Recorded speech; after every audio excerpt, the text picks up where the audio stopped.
Hello and welcome, Katy here. Thanks so much for stopping by. I am back with another project for Imagine Crafts, and today we're going to use some Studio Glaze. If you're not familiar with it, I'll talk about it in a second. And we're going to do some watercoloring technique with it. I got two different techniques to show you in today's video, so we're going to just jump right in. I've got several different colors. I've got Claret, Gothic Purple, Blue Hawaii, Midnight Blue, and Cactus Green. I show you Emerald City there too, but I don't really end up using any of that. I've got some sheer shimmer spritz, and I've got little palettes. I've got the Mondo Sakura stamp set, which is great for doing watercoloring. And then I'm going to use the beautiful flowers stamp set. And there I just showed you that I've got some water and, you know, some embossing powder and things. So first we're going to do our actual paintbrush watercoloring, I'll call it. And so I'm going to ink up my stamp a couple of times with some Versamark ink and then add on some white embossing powder because it just makes it easy. You could do this no line if you wanted to, but I like to use the embossing powder because I like the effect that you get with that white outline. You could use clear embossing powder as well because it's just going to seal in the color of your paper. In this case, I'm using hot press watercolor paper. And now I'm heat setting that till it is smooth and melted, and you can see it's nice and shiny there. Little drop of Claret is what we're going to use, and then I'm going to put a little bit of the sheer shimmer spray in Sparkle to add a little shimmer as we do our watercoloring. Now I'm going to use two different paint brushes. I've got a number 2 and a number 4 round. The number 2 obviously is smaller, so it helps to be able to have a little bit more control. And I apologize that the palette there, the wells are up above the camera there, but literally I'm just taking a little bit of clean, clear water, wetting my petals as I go. Not too much. You don't want big puddles, but you do want to make sure that the section that you're going to watercolor is saturated. And then dipping the tip of my paintbrush into that Claret. Now, you don't need a ton of this. Of course, you can layer, which is what watercoloring is all about, to get even more detail and things like that. But I just wanted to give you a quick show through on being able to use these if you have any studio glaze, the StazOn Studio Glaze, to be able to do something different with it. As I go through and I fill in my petals, I do try to space it out a little bit. And when I add in the Studio Glaze onto the water, which is on the petal, I tap, tap, tap, just to dissolve that pigment so that it will flow into the water. And in some cases I keep it pretty strong. And then once I've added in the color, I go in and I dip in and making sure to swirl around my sheer shimmer sparkle so that I can add a little bit of shimmer to those petals. Now I did it to all of them, adding that shimmer. And I just love the subtle effect that it gets. Now I'm only going to show a little bit of this watercoloring and then we'll jump to the outer border with doing some watercoloring there, because I think you get the idea that really you're just using a little bit of water and that Studio Glaze and tapping into that clean, clear water that's on your project so that you can dissolve the pigment that's in that Studio Glaze. And it's so soft and subtle, and of course you can make it more bold and vibrant. You'll be able to see up here in these petals that I'm working now where if you leave a strong color, it's going to dry that way. And of course, you can reactivate these to remove some of that color if you wanted to once it dries. So it's really nice effect that you can get using these. Now, I have nothing but good things to say about these. I've never used these before.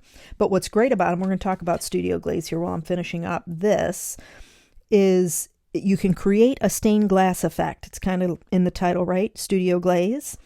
And so you can use it on glass. You can use it on acrylic. You know, use it on your acetate and things. Any like window die cuts and things. You can make your own little stained glass projects. You can use it on paper, which I'm doing here. You can use it on wood. And so it's really a nice multi-purpose medium to be able to use on a bunch of different things and a bunch of different projects, which is great.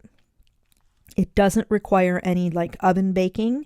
So to heat set it or anything, like especially if you're going to use it on glass or something, you don't need to pop it in the oven to set it. You just let it dry and you're good to go. And I think that's a nice all-purpose medium to be able to have on hand. So almost done here. There's a couple flowers there at the bottom. See here, I'm all done. I'm showing it's still wet, so the shimmer's pretty subtle. But while I let that dry, I take that back. We're going to move on to the next technique. I was going to show you the outline, but we're going to do that next. While that dries, we're going to take some Gothic purple and some clean clear water. Just spritz that on to my glass mat. As you can see, I'm taking a fan brush to kind of dissolve and spread out that pigment, and then just taking my hot press watercolor paper and smooshing it in. Great fun technique, quick and easy, and it's a great way to create some simple fun backgrounds. Now I am taking a watercolor paintbrush, which is what I used in the last panel, and that sops up your water. So if you ever have too much water when you're watercoloring, then use a little dry paintbrush. Even if you used it wet, just sop all the extra water out and it'll go in and take all that excess water off your project. Now I'm going to come in with claret. While I'm doing that, same thing, adding some water, smooshing it around. I think I'm getting a little bit more clean, clear water to clean my fan brush there so that I don't contaminate with the purple, because you can blend with these colors.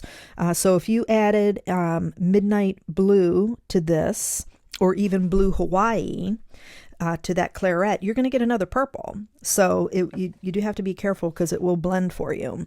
But in between each smoosh, I add a little bit of sheer shimmer spray in the sparkle, so that I can build up that shimmer. Taking my heat tool in between. I don't show this because the video is pretty long. This whole thing took me a couple of hours to do, and to try to keep it, pretty concise, I did take some things out, but heat setting in between, not totally drying, but just enough so that as I smushed, I could get another layer of color on. And so now I'm coming in with the midnight blue. And you see how dark that is. It gives some extra depth in that claret that I left on the glass mat there. And then again, spritzing on some sheer shimmer. Now I'm going to come in and do my background outline of my floral image while our smushed panel dries. So taking some blue Hawaii, I did use squirt down some Emerald City. That's that green color that's in the middle. I didn't use it. I just used the blue Hawaii and midnight blue so that I could deepen up the color. So starting with that blue Hawaii, I'm just taking a number 4 round watercolor brush. These are from Princeton Neptune. I really like them. I have a couple different styles of watercolor brushes while we're on the subject. Some like a lot of people use the Silver Brush Company. I have a couple of those too. Those are really soft, just like these Princeton Neptunes, and they're great. And I really like them. But I also like to have sometimes, you can see that Cheap Joe's there. I also have Creative Mark, I think it is, where it's a watercolor brush, but it's a bit stiffer. It gives a little bit more snap on the bristles, so that when you need to have a little bit more control of your watercolor brush, those firmer watercolor brushes work a lot better. I will say this panel was not completely dry, so I go in sometimes with that Cheap Joe's brush so I can pull some of the blue that falls into some of the smaller areas where I have to get in behind, so I can get a full background of that blue, so it's like the sky. So that's why I did pull that I think it's a number 2 in of that Cheap Joe's one.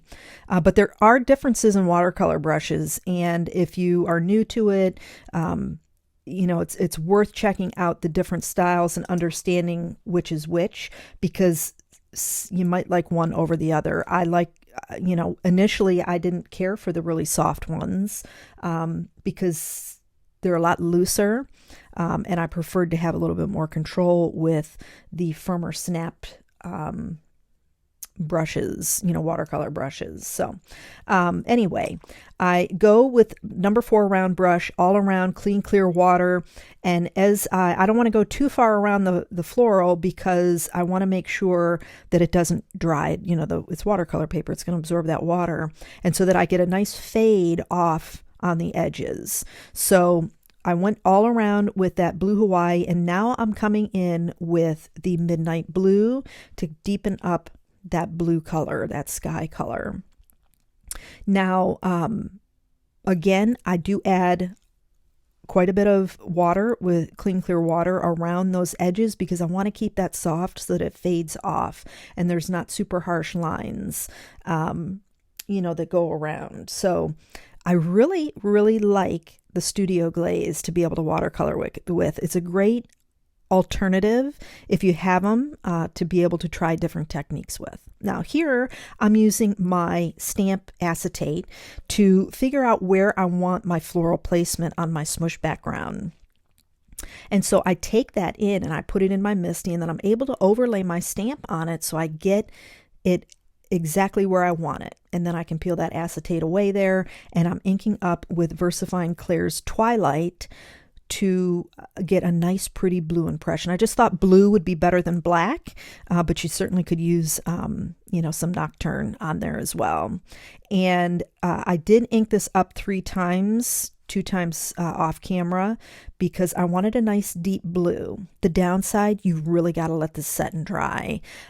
Because I didn't, and I just kept flowing through my filming, I got some blue ink everywhere that I didn't want it to be. And so I had a couple mishaps that even my sand eraser could not fix. So the first one was I liked the little pink arches around it, smudged up with some blue ink, and I couldn't get it off, and it was ruining the paper. So then I went and got some navy cardstock and covered it up. Looks pretty, but my art, I had 2 layers instead of just doing one big piece, which I end up doing in the end.